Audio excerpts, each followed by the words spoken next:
അസ്സലാമു അലൈക്കും വറഹ്മത്തുള്ളാഹി വബറകാതുഹു. പ്രിയ സുഹൃത്തുക്കളെ, ഇന്നത്തെ ഈ വീഡിയോയിൽ അല്ലാഹു റബ്ബുൽ ഇസ്സത്തിന്റെ അത്ഭുതകരമായ ഒരു സംഭവം നിങ്ങളുമായി പങ്കുവെക്കാൻ പോവുകയാണ്. ഇത് കണ്ട് ലോകത്തിലെ ഭൂരിപക്ഷവും ഞെട്ടിപ്പോയി മാത്രമല്ല, പലരും ഇസ്ലാം സ്വീകരിക്കാൻ പ്രേരിതരായി. സുഹൃത്തുക്കളെ, മരണത്തിന് ശേഷം മനുഷ്യന്റെ ശരീരം കുറച്ചുകാലത്തിനകം മണ്ണോട് മണ്ണായി മാറുന്നതും എല്ലുകൾ മാത്രം ശേഷിക്കുന്നതും ആർക്കാണറിയാത്തത്? എന്നാൽ അള്ളാഹുവിന്റെ തിരഞ്ഞെടുക്കപ്പെട്ട വിശുദ്ധ വ്യക്തികളുടെ പവിത്ര ശരീരങ്ങൾ ഈ ലോകം വിട്ടുപോയ ശേഷവും എപ്പോഴും പുഷ്പങ്ങൾ പോലെ പുതുമയോടും സുഗന്ധത്തോടും കൂടി നിലനിൽക്കുന്നുവെന്നതും ഒരു സത്യമാണ്. പ്രിയ വീക്ഷകരെ, ഈ സംഭവം 1932 ഇറാഖിൽ നടന്നതാണ്. അക്കാലത്ത് ഷാ ഫൈസൽ ഒന്നാമന്റെ ഭരണത്തിന് കീഴിലായിരുന്നു ഇറാഖ്. ഒരു രാത്രി ഹസ്രത്ത് ഹുജൈഫ ബിൻ യമാൻ റളിയല്ലാഹു അൻഹു ഷാ ഫൈസലിന്റെ സ്വപ്നത്തിൽ പ്രത്യക്ഷപ്പെട്ടു. അവർ പറഞ്ഞു, ഞങ്ങൾ റസൂൽ സല്ലല്ലാഹു അലൈഹി വസല്ലമിന്റെ 2 സഹാബികൾ ദജ്ല നദിയുടെ തീരത്താണ്.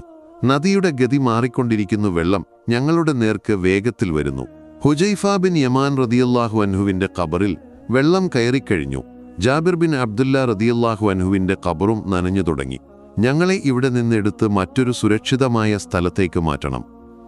ഈ സ്വപ്നം കണ്ടപ്പോൾ ഇറാഖിലെ ഷാ അടുത്ത ദിവസം രാവിലെ ഇക്കാര്യം മുഫ്തി ആസമിനോട് ചർച്ച ചെയ്യാൻ തീരുമാനിച്ചു. എന്നാൽ തിരക്കുകൾ കാരണം അദ്ദേഹത്തിന് ഇതിന് ശ്രദ്ധ നൽകാൻ കഴിഞ്ഞില്ല. അടുത്ത രാത്രി വീണ്ടും അതേ സ്വപ്നം അദ്ദേഹം കണ്ടു, എന്നിട്ടും അദ്ദേഹം ശ്രദ്ധിച്ചില്ല. 3-ാം തവണ ഈ സ്വപ്നം ഇറാഖിലെ മുഫ്തി ആസമിന് പ്രത്യക്ഷപ്പെട്ടു. അവർ ഉടനെ വസീർ ആസമിനെ കൂട്ടി ഷായുടെ സന്നിധിയിലെത്തി. മുഫ്തി ആസം തന്റെ സ്വപ്നം വിവരിച്ചപ്പോൾ ഷാ ഞെട്ടി. അദ്ദേഹം പറഞ്ഞു, നിശ്ചയമായും ഈ സ്വപ്നം ഞാനും 2 തവണ കണ്ടിട്ടുണ്ട്. അങ്ങനെ അവർ തമ്മിൽ ആലോചിച്ച് മുഫ്തിമാർ ഇതിനെക്കുറിച്ച് ഒരു ഫത്വ നൽകണമെന്നും പിന്നീട് ഈ സഹാബികളുടെ വിശുദ്ധ ഖബറുകൾ തുറന്ന് അവരുടെ പവിത്ര ശരീരങ്ങൾ മറ്റൊരു സുരക്ഷിത സ്ഥലത്തേക്ക് മാറ്റണമെന്നും തീരുമാനിച്ചു. മുഫ്തിമാർ ഫത്വ നൽകി. ഈ വിവരം പത്രങ്ങളിൽ പ്രസിദ്ധീകരിച്ചു ജനങ്ങൾക്ക് അറിവ് ലഭിക്കാൻ വേണ്ടി 10 ദുൽഹിജ്ജയ്ക്ക് ഈ വിശുദ്ധ ദൗത്യം നിർവഹിക്കുമെന്ന് പ്രഖ്യാപിച്ചു. എന്നാൽ സഹാബികളുടെ അഭ്യർത്ഥന പ്രകാരം ഹജ്ജ് തീർത്ഥാടകർക്കും ഈ സുപ്രധാന നിമിഷത്തിൽ പങ്കെടുക്കാൻ അവസരം ലഭിക്കാൻ വേണ്ടി 10 ദുൽഹിജ്ജ എന്ന തീയതി നിശ്ചയിച്ചു.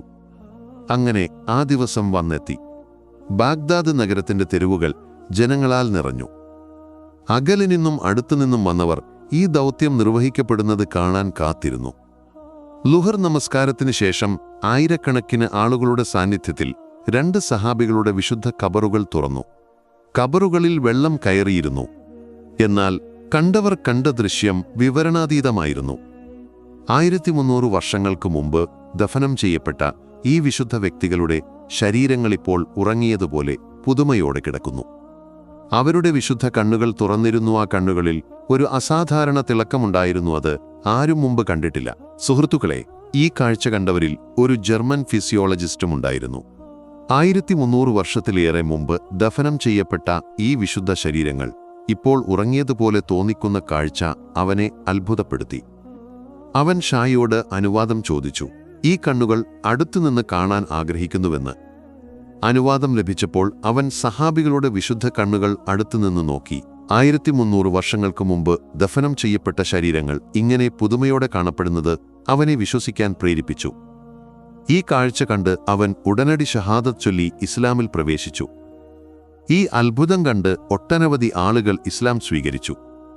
ദജ്ല നദിയുടെ തീരത്തുനിന്ന് 2 സഹാബികളുടെ വിശുദ്ധ ഖബറുകൾ ഹസ്രത്ത് സൽമാൻ ഫാർസി റളിയല്ലാഹു അൻഹുവിന്റെ മസാറിന് സമീപത്തേക്ക് മാറ്റി.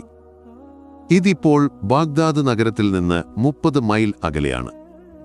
അല്ലാഹു സുബ്ഹാനഹു വ തആല ഇസ്ലാമിൽ അടിയുറച്ച് വിശ്വസിക്കുവാൻ നമുക്കെല്ലാം ഭാഗ്യം നൽകട്ടെ. ആമീൻ. അസ്സലാമു അലൈക്കും വറഹ്മത്തുള്ളാഹി വബറകാതുഹു.